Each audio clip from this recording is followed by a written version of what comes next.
Welcome back. It is season 2, 1 week out of the NFL season. Season 2 of the Bulletin Board Sports Podcast. You already know the drill. But in case you don't, I'm Pat.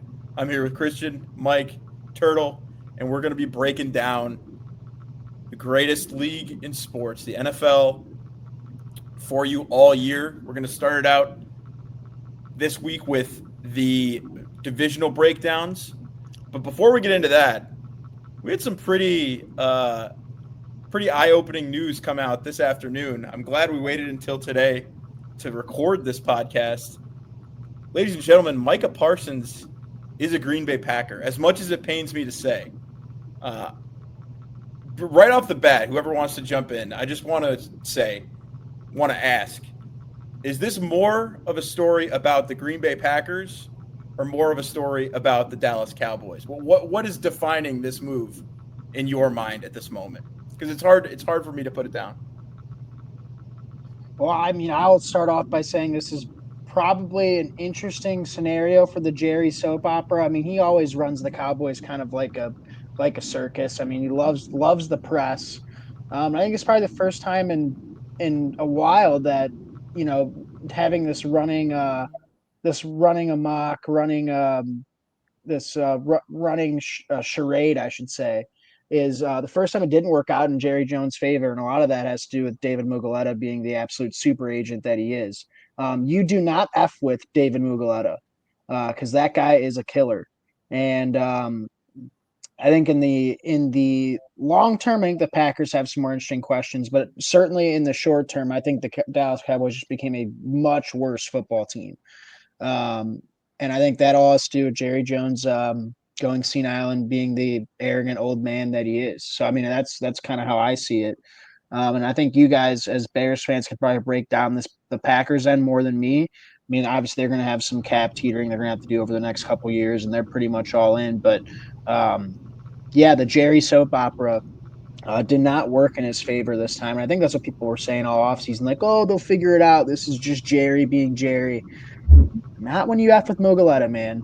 Played the wrong card at this stage. That's kind of my initial thoughts on it. I'd say my initial thoughts on it.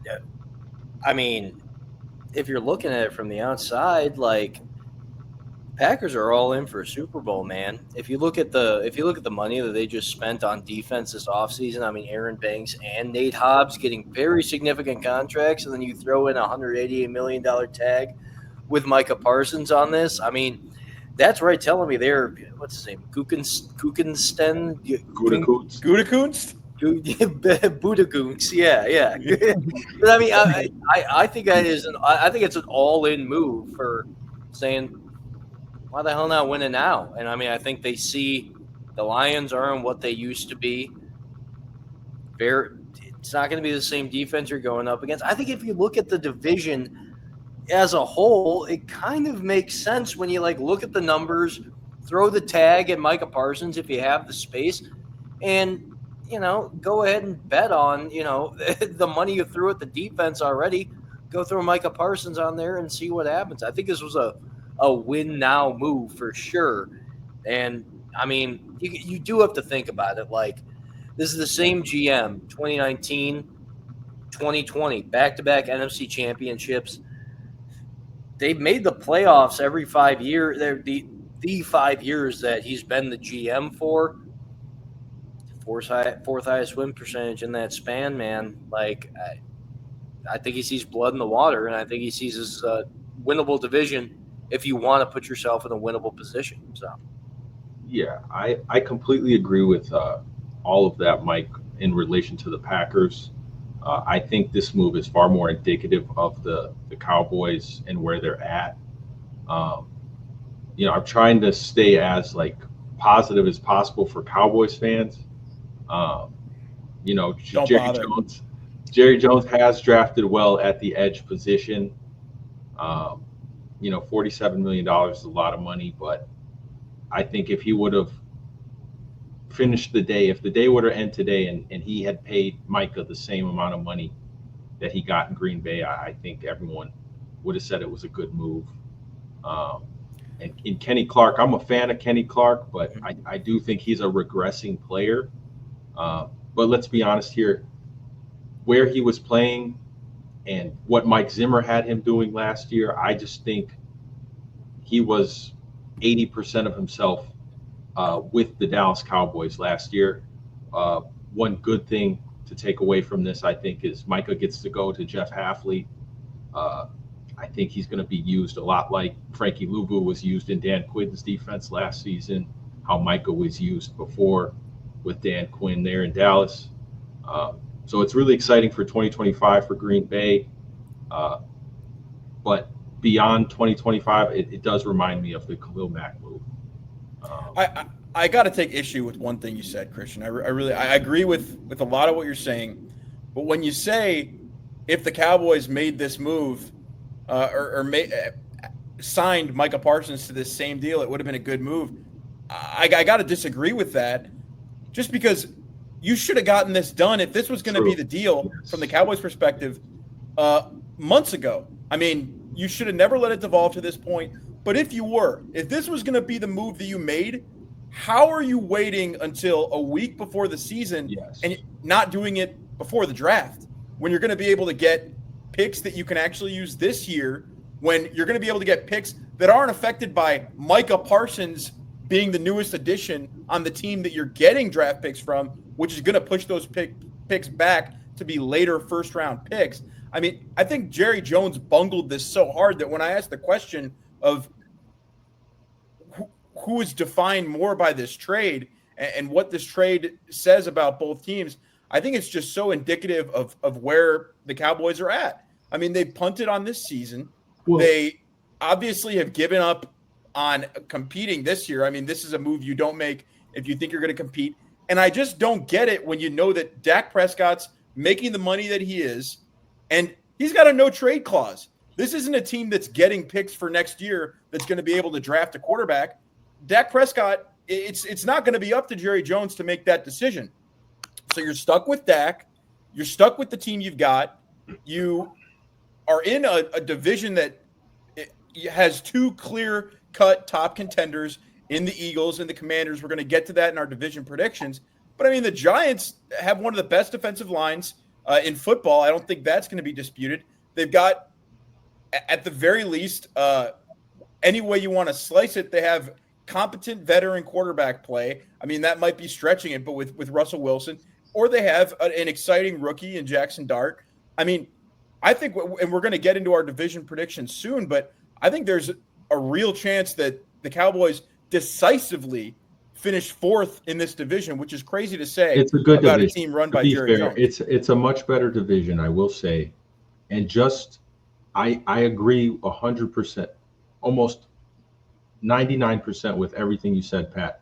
I do want to point out that objectively, Jerry has drafted well at that position. And I get it's a terrible, he bungled the whole situation. He pays guys too late. I completely agree.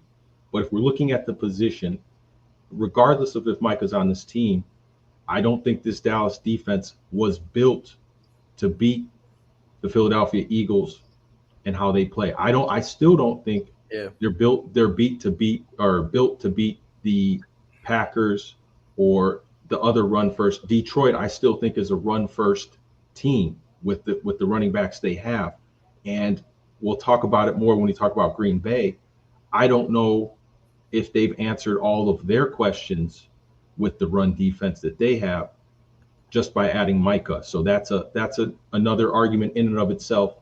But I really do want to point out, like, as bad as this is for Jerry, he has drafted well. And I just wanted to make that clear. I just wanted to say that, get that on record before we bury him. And that's mostly Christian. Oh, sorry. Go ahead, Mike. All I was going to say is, I mean, what's very interesting though is, I mean, it's a new president, CEO, however they run it in Green Bay. It's a new guy running the show, this Ed Policy. And I mean, I think this is also a move that kind of is saying, well, I think it's a big eye opener to, Matt LaFleur as well as the GM, as you were talking about, Christian, of saying, like, no one's job is safe here. Like, I mean, the coals are always hot when you're on here. I mean, I think he's using this season in part to, I mean, if you don't think that move is determining their futures, if he's not saying, I'm giving you Micah Parsons, we're going to make the deal, so make it happen. I mean, I think that was you got the new guy running the show there. I mean, it's surprising from the Dallas perspective, but when you look at it from the Green Bay perspective and who is, calling the shots there and, new regime coming in, I mean, it's a lot was left unsaid last season, and now you make the trade for Micah Parsons. You take it from Jerry Jones, you take him from the Cowboys. Now you're saying, show me what you got. I mean, I think I was really that was probably the most Al Davis move we've seen in a hot minute. Yeah. I'll say that a guy who is kind of unthought of within Dallas is Will McClay, their director of scouting. I think he's probably more of the straw that stirs the drink when it comes to their draft picks than Jerry really is. I'm honestly shocked that he hasn't gotten a GM offer yet elsewhere, and I wonder if that's just Dallas just kind of lets him run his own show there. Anyways, he's not GM by title, but he's got an immense amount of pressure on him now the next couple of years to draft well with those picks. And I mean, we've seen teams. I mean, my team being one of them, the Texans, kind of take advantage of having extra first-round picks. Even Mike's team now, the Browns, who will have extra first-round picks coming up here. I don't know how Andrew Berry still has a job, by the way. We can talk about the Browns when we get to that division, but he's got extra first round picks to work with now because of that trade back for Travis Hunter. So Will McClay, I think more so than anybody within Dallas right now, is going to feel an immense amount of pressure, I think, to draft well with those picks. Again, kind of forward looking there, but because I don't know how long Jerry is for this ride. I mean, the guy's 82 years old and he's beefing with the biggest agent in sports. So, I mean, do you think he's going to let go of power at any time No, soon? I don't. I mean, unless he passed it off to Steven, but I mean, I wonder what Steven Jones' role was in this whole thing. And I wonder if he's a yes man to his dad. Well, I didn't watch the press conference. I just saw the transcript, but yeah, I couldn't. I mean, if he has got a couple brain cells, I don't think he'd be very happy either. I wouldn't be happy. The one thing I wanted to say on Gutekunst is I mean, and Pat and Christian, you guys remember this fondly. He was the guy that was making the swing for the Packers to go get Khalil Mack when the Bears got him. I mean, he was trying to do it then. And I mean, I think when you look at, I mean, that was before that, it was Jabril Peppers, and then they signed him afterwards. I mean, it was he finally gets a wood on the ball. Right. Well, I mean, Mike, you make a good point in that essentially what this is the Khalil Mack trade.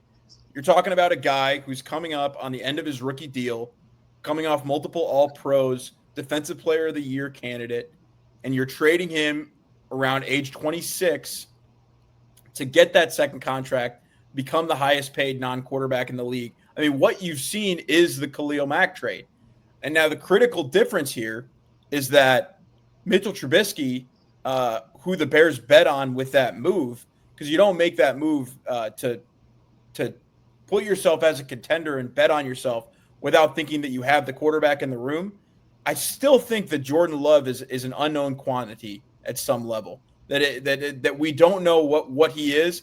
He could be, we've seen him at his best win a playoff game, ironically, against the Dallas Cowboys, which kind of seems like it was the starting point of all of this kind of just disaster of a season that came from last year to now bleeding into this coming season. But aside from that, yeah, this is a big bet on Jordan Love. I think we haven't touched on that angle of it yet. This is the Packers saying, I mean, if paying him all that money wasn't a bet on him, this certainly is. This is you saying we believe that Jordan Love can win you a championship. I am skeptical on that, but I also believe that Matt LaFleur is decidedly a top 10, if not top 8, top 5 range head coach in the league. So there are a couple angles to look at it from the Packers perspective, but all of them are positive. I mean, you're getting a guy who's a Defensive Player of the Year candidate year in, year out. all pro level play, and he's 25 years old. I mean, let me there's give you nothing something to dislike negative. about this move. Exactly to that, Pat. But I mean, if you look at the Packers last season, I think one of the biggest things that they had was, one of their biggest questions was pass rush and not being able to get like any pressure off the D line to be able to. You just got the MFer that like is going to be able to create that. And with a 4th and 5th round pick trying to like do that last year. And I mean, why not go get Micah Parsons? I mean, the Packers now have the best pair of edges in the NFC, because I know Turtle would take issue with me saying in the NFL. I caught myself there. They're up there, though. I mean, they're certainly up there. Yeah, sure. But a little to piggyback off your point, a little, Pat, is I think this is also not just reflective on how they feel about Jordan Love, but on the rest of the guys they've drafted. And I think for a Bears fan, I think that's the one positive outlook I have, is because I do not think, as great of free agents he's identified and went and got, I do not think they have drafted well over the last couple of years. They didn't find a receiver. Allegedly, Golden is going to be their best receiver, and you know me, I don't think he's better than our 2nd round pick myself. And then you got other guys who have kind of been a little underwhelming in the league, between Van Ness. I guess Wyatt's been a productive player, but I don't know if they've drafted good role players, but I don't know if they've drafted extremely well. They've built up that offensive line. I'm a huge fan of their offensive line, but I think there's still plenty of questions surrounding some of their big position rooms. The cornerback room, I don't like their depth at all. And then, like I said, Micah was not some high-level run stopper.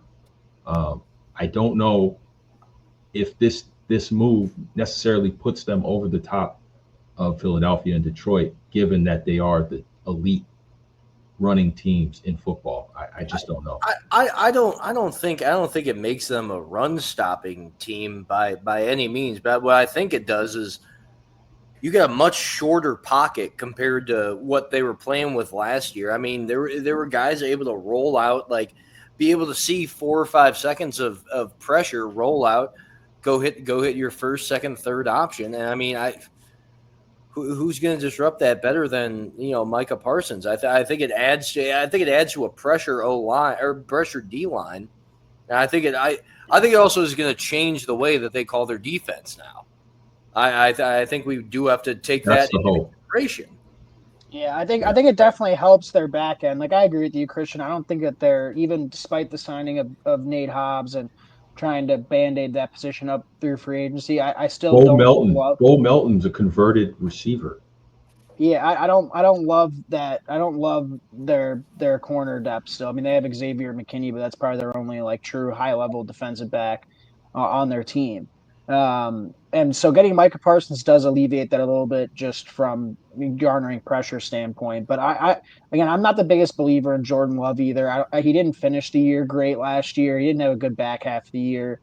And I think a lot of his flaws are kind of covered up by LaFleur and how good of a coach he is. And granted, LaFleur's still there, so I can't really, discredit that entirely. But look, this is a guy who likes to get risky with the football, and I think there's been a little bit of luck in play with how well he's done.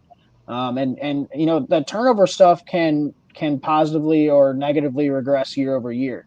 So it'll be interesting to see how Jordan Love plays this year, maybe a little bit more under control. He's dealt with a thumb injury that I think's kept him out of camp for a good bit. He's going to be fine week 1, but again, for somebody who I think in some ways is still a little bit raw mentally, surprising, and is now in his 6th year in the league. I mean, only his 3rd year starting, but I'm not the biggest believer in Jordan Love, and I hope Packers fans might come at me in the comments for saying that. But look, this is a quarterback league, and I think Jordan Love is, I maybe at his best he's a top 7-8 quarterback, but you might get that over a stretch of 4 or 5 games. It remains to be seen if he can do it over a full season. You could have, as we saw it with Trubisky, I mean, you could have as good of a defense as you want. That Bears defense was one of the best in the league, if not the best in the league that year, and yet The team might not be all that great because you're erratic quarterback play. Yeah. So, I mean, he's going to have to take care of the ball. Yeah. That's for the sure. key. I mean, if anything, that you want I don't want to say game manager because I think he's more talented than that, but he's going to have to manage the game. Like I think the way that the Packers implode this season is through boneheaded QB play because I mean their defense will be good. I think despite the lack of depth at corner, I still think their defense will be in the top half of the league. Yeah. It's a question of if the offense becomes a hindrance to what the defense is going to be. And with the lack of weaponry, good O-line, but and you got a good tight end in Tucker Kraft, Luke Musgrave I like, so you got good depth Elite at that running position, back.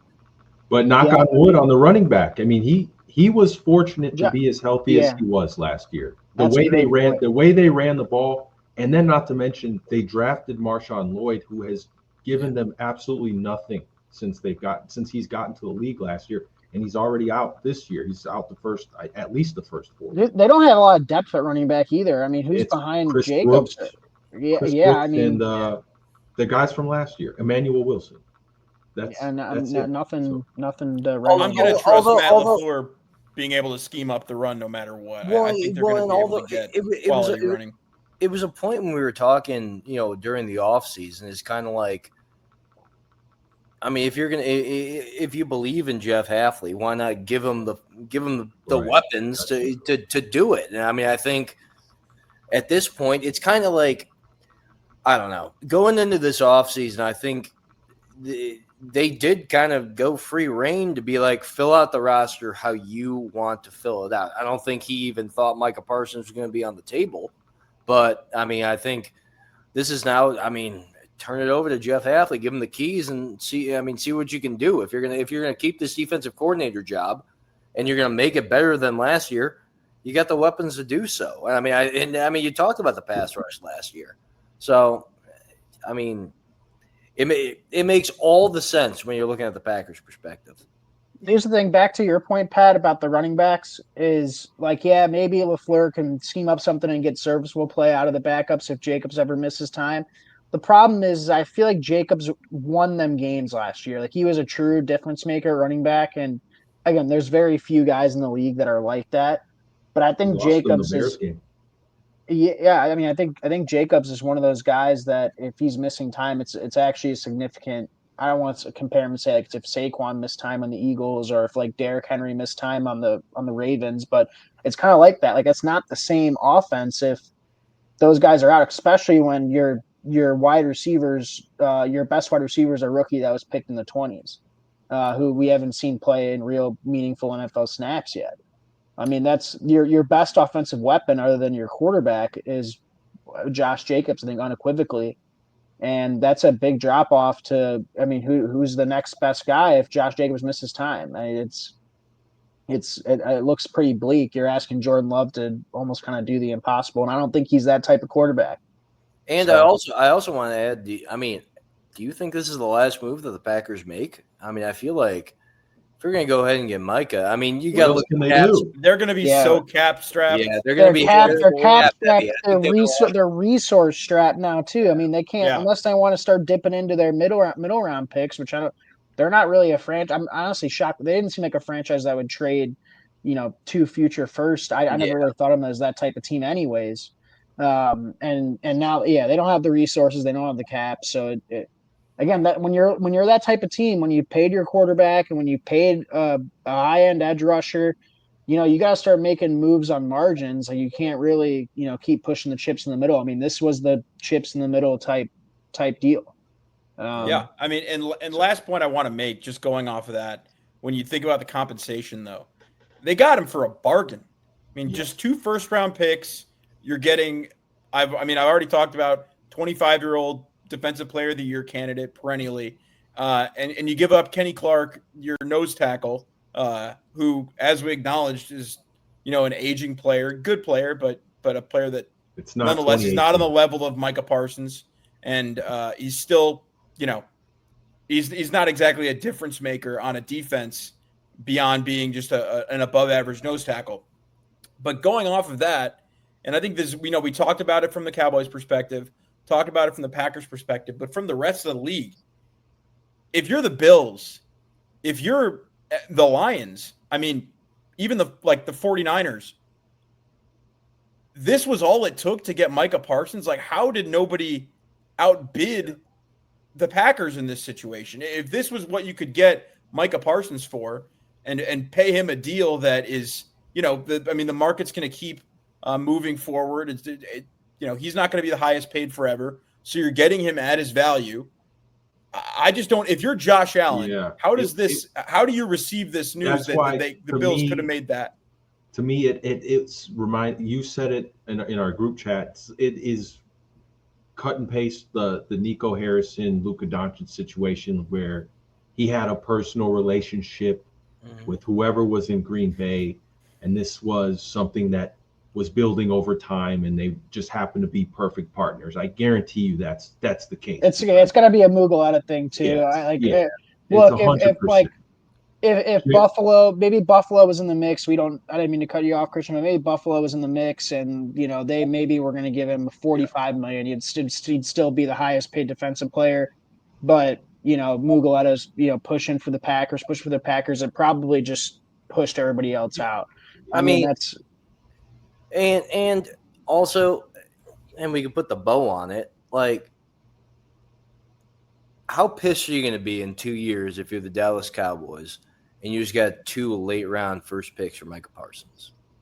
I don't think you can look at it like that. But you can. Because to me, this just means okay, we can be the Cincinnati Bengals now. We can pay George Pickens. Yeah. We can have an explosive That is what they're offense. betting on. Yeah, they're going to try to score 35 plus points a game and just win shootouts. That's going to be fun. It's going to be fun to watch, but if it works, yeah. You still got Dak Prescott ain't Joe Burrow though, not at this stage. No.